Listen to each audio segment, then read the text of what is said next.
नमस्कार दोस्तों।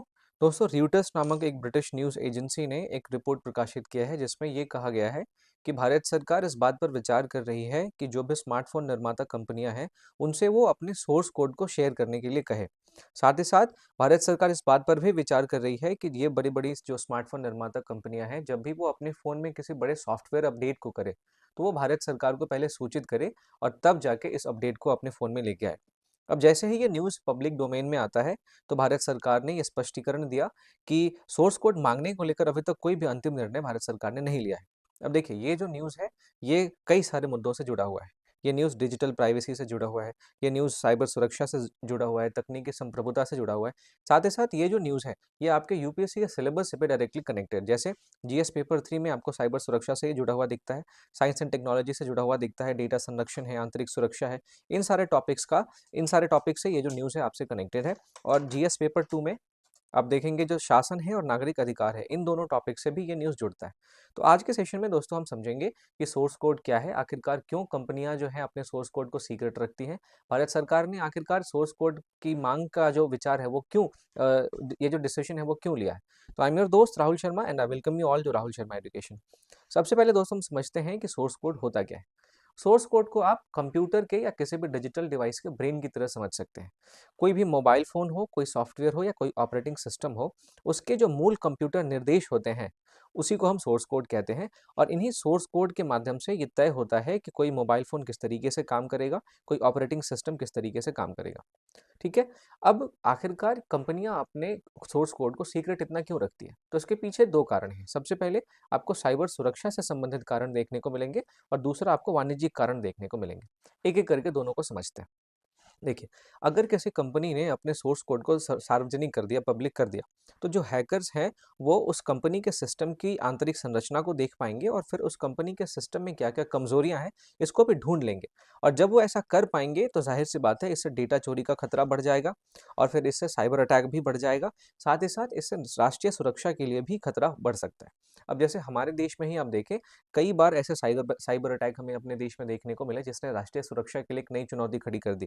जैसे दिल्ली एम्स में आपको साइबर अटैक 2022 में देखने को मिला। 2020 में मुंबई ब्लैकआउट जैसा आपको इंसिडेंट देखने को मिलता है। फिर हमें अक्सर जो आधार है, उससे जुड़े डेटा लीक के मामले देखने को मिलते हैं। तो पहला कारण जिसकी वजह से कंपनियाँ अपने सोर्स कोड को सीक्रेट रखती है, वो है साइबर सुरक्षा। दूसरा कारण जिसकी वजह से इस सोर्स कोड को सीक्रेट रखा जाता है, वो है वाणिज्यिक कारण। क्योंकि जो सोर्स कोड होते हैं, वो सोर्स कोड किसी भी कंपनी के अपने इंटेलेक्चुअल प्रॉपर्टी होते हैं, उनकी बौद्धिक संपदा होते हैं। इस पे केवल कंपनी का अधिकार होता है। अब अगर सोर्स कोड को पब्लिक डोमेन में कोई भी कंपनी रख देगी, तो ज़ाहिर-सी बात है कि वो दूसरी कंपनियों की तुलना में उनको जो कॉम्पिटिटिव एडवांटेज मिला था, जो प्रतिस्पर्धात्मक बढ़त उनको मिली थी, वो बढ़त वो खो देंगे। और दूसरी कंपनियाँ भी इस कंपनी के सोर्स कोड का इस्तेमाल करके सेम वही चीज़ें बनाने लग जाएँगी, जो ये कंपनी बना रही थी। तो जो एडवांटेज कंपनियों को मिलता है, वो एडवांटेज ये जो कंपनियाँ हैं, वो खो देंगी। तो इससे कंपनियों को व्यापारिक नुकसान हो सकता है, वाणिज्यिक नुकसान हो सकता है। अब जैसे एप्पल के कॉन्टेक्स्ट में ही देखें, तो चीन ने एप्पल को बोला था कि आप अपना पूरा सोर्स कोड शेयर कीजिए, अगर आपको हमारे देश में प्रोडक्शन करना है। तो एप्पल ने चीन जैसे देशों को भी अपना पूर्ण सोर्स कोड नहीं दिया था। तो इससे आप ये समझ सकते हैं कि जो कंपनियों का सोर्स कोड होता है, वो बहुत ही ज़्यादा उनके लिए एक इम्पॉर्टेंट एसेट होता है। वो उनके अपने इंटेलेक्चुअल प्रॉपर्टी की कैटेगरी में आता है और अगर वो इसको शेयर करेंगे, तो उनको साइबर सुरक्षा का खतरा भी हो सकता है और उनको व्यापारिक नुकसान भी हो सकता है।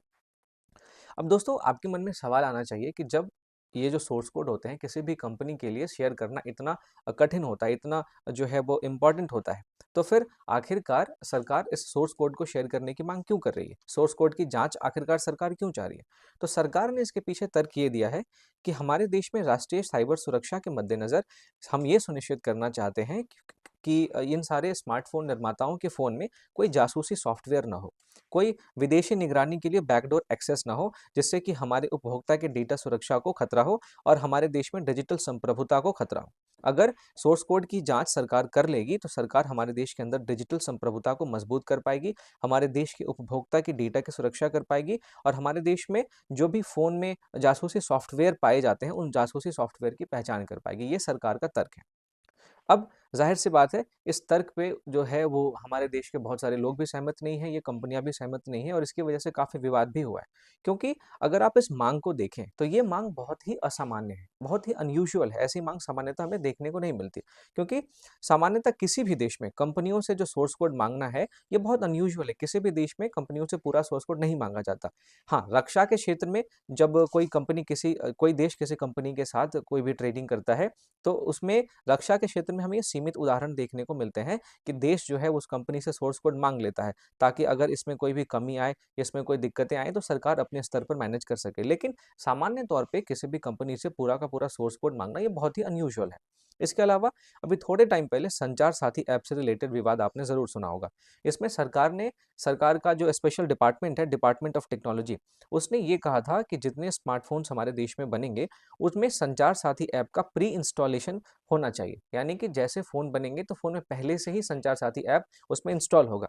अब इससे हमारे पूरे देश भर में प्राइवेसी का मुद्दा फिर से एक बारी ज़ोर पकड़ लिया और इसकी वजह से हमारे देश के लोगों को जो सर्विलेंस था, उसका खतरा भी सामने आया है। तो जैसे ही संचार साथी ऐप को लेकर बहुत ज़्यादा विवाद होता है, तो सरकार ने जो अपना निर्देश दिया था, उस निर्देश को वापस ले लिया।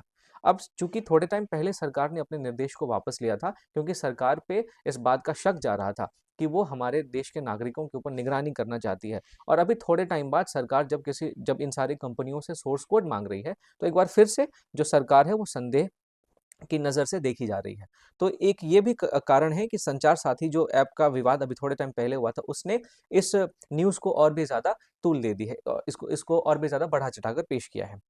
अब अगर हम बात करें कि आखिर सरकार हमारे देश के अंदर कौन-कौन से ऐसे कानून हैं जो सरकार को इस बात का अधिकार देते हैं कि वो हमारे देश में साइबर सुरक्षा के मद्देनज़र इन कंपनियों से ये सारे जो चीज़ें माँग रही है, सोर्स कोड माँग रही है या फिर इन कंपनियों को जिस तरीके से विनियमित कर रही है। तो आखिरकार कौन-कौन से ऐसे कानून हैं जिसके माध्यम से सरकार ऐसा करती है? तो सबसे पहले आपको एमटीसीटी फ्रेमवर्क देखने को मिलेगा, यानी mandatory testing and certification of telecommunication equipment. हमारे देश में जितने भी फ़ोन बनते हैं वो पहले एमटीसीटी फ्रेमवर्क से होके पास होते हैं, तभी जाके वो पब्लिक डोमेन में खरीदने के लिए आते हैं। आप इसको इस तरीके से समझ सकते हैं कि बिना आईएसआई की मुहर के जिस तरीके से कोई भी प्रेशर कुकर या कोई भी सामान हमारे मार्केट में नहीं आता, उसी तरीके से बिना एमटीसीटी फ्रेमवर्क से होके गुजरे हुए कोई भी फ़ोन हमारे मार्केट में नहीं आता। अब इस ये जो फ्रेमवर्क है, ये 2017 के इंडियन टेलीग्राफ अमेंडमेंट रूल्स 2017 के ऊपर आधारित है, ठीक है? इसके अलावा आपको आईटीएसएआर हमारे देश में देखने को मिलेगा, जो कि उपभोक्ता उपकरणों की सुरक्षा की जाँच से संबंधित है।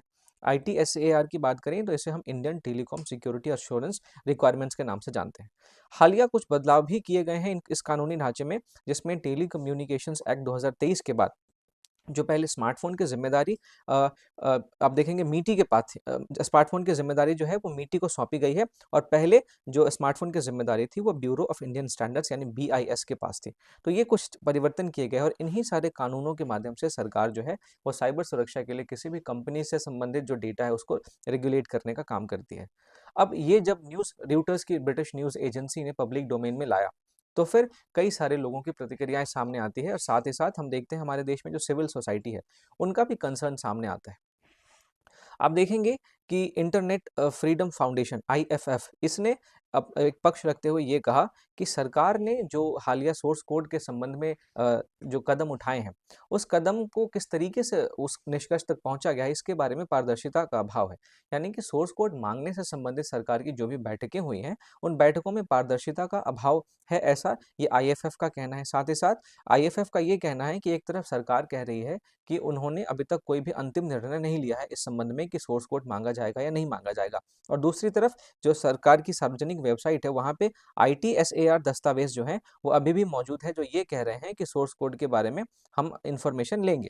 तो सरकार में ये जो विरोधाभासी स्थिति है कि एक तरफ सरकार मना कर रही है, दूसरी तरफ सरकार की जो वेबसाइट्स हैं, वहाँ पे इससे रिलेटेड इन्फॉर्मेशन अभी भी है। तो इसके बारे में जो आईएफएफ है, इसने एक मुद्दा उठाया है। साथ ही साथ आईएफएफ ने ये कहा है कि जो भी ड्राफ्ट नियम सरकार के बने हैं, उनको सार्वजनिक किया जाए और खुली जन परामर्श प्रक्रिया अपनाई जाए। क्योंकि जन परामर्श का मतलब ये नहीं होता कि आप केवल बड़ी-बड़ी कंपनियों के साथ बैठक कर लें, उनसे बातचीत कर लें। अगर कोई भी मुद्दा नागरिक अधिकार का है, कोई भी मुद्दा अगर नागरिकों की निजता से जुड़ता है, तो ज़ाहिर-सी बात है इसको पब्लिक डोमेन में ज़्यादा अच्छे तरीके से रखा जाना चाहिए। तो हमारे नागरिक समाज की प्रतिक्रिया भी इस मुद्दे पर निकल के आई है। अब सरकार का इस पूरे मुद्दे पे क्या रुख है, इसको भी समझने की ज़रूरत है।